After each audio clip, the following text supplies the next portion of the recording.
Hello everyone, welcome back to our channel amazing అమ్మో. మనం ఇవాళ వీడియోలో గోంగూర పచ్చడి ఎలా తయారు చేసుకోవాలో చూద్దాం. ముందుగా గోంగూర ఆరోగ్యానికి ఎంత ఉపయోగకరమో మనకు వేరే చెప్పనవసరం లేదు. దీనిలో ఎక్కువ ఫైబర్ కంటెంట్ ఉంటుంది. ఇంకా అలాగే కాల్షియం, ఐరన్, మెగ్నీషియం లాంటి చాలా విలువైన పోషకాహారాలు అయితే చాలా ఉంటాయి. ఇంకా ఇది స్కిన్ అండ్ హెయిర్ గ్రోత్కి కూడా చాలా ఉపయోగపడుతుంది.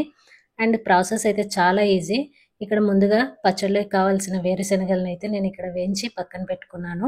అలాగే ప్యాన్లోకి కొద్దిగా ఆయిల్ తీసుకొని ఒక 2 to 3 medium size onions and ఇక్కడ చిల్లీ చాలా కారం ఉండడం వల్ల నేను 2 చిల్లీ తీసుకొని బాగా వేయించేసి పక్కన పెట్టుకున్నాను.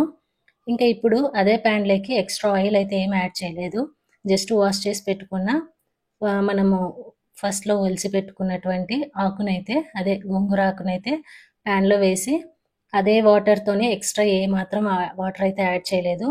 జస్ట్ అదే వాటర్తో బాగా కలుపుతూ ఆకునైతే చాలా బాగా మగ్గనివ్వాలి. ఇక్కడ నేను వీడియోలో చూపిస్తున్నట్టు వాటర్ అంతా ఆకులోని వాటర్ అంతా బయటకు వచ్చేసి అదే వాటర్తో మనకు గోంగూర ఆకు అయితే బాగా ఉడికిపోతుంది. ఇలా బాగా దగ్గర పడి బాగా ఉడికే వరకు మనము ఆ వాటర్ అంతా పోయే వరకు ఉడికించుకోవాలి. ఇంక ఇప్పుడు లాస్ట్లో కొద్దిగా మన టేస్ట్కి తగ్గట్టు సాల్ట్ అండ్ కొద్దిగా పసుపు కూడా యాడ్ చేసుకోవాలి. ఇక నేను వీడియోలో చూపిస్తున్నట్టు మొత్తం వాటర్ అంతా వెళ్ళిపోయి ఆకంతా అలా దగ్గరగా గట్టిపడేలాగా ఉడికించుకోవాలి.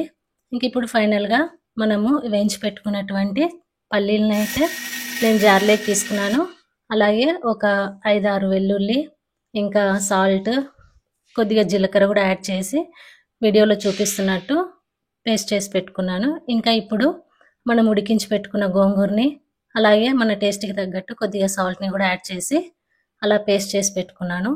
ఇంకా లాస్ట్లో మనము ముందుగా వేయించి పెట్టుకున్నటువంటి ఆనియన్స్ అండ్ చిల్లీని కూడా యాడ్ చేసుకొని బాగా పేస్ట్ చేసి పెట్టుకోవాలి వీడియోలో చూపిస్తున్నట్టు. ఇంకా లాస్ట్లో కొద్దిగా ఆనియన్స్ బాగా చిన్న ముక్కల్లాగా కట్ చేసి పెట్టుకుంటూ తినేటప్పుడు మనకు ఆ టేస్ట్ డిఫరెంట్గా వస్తుంది. సో అలా చేసుకోవాలి.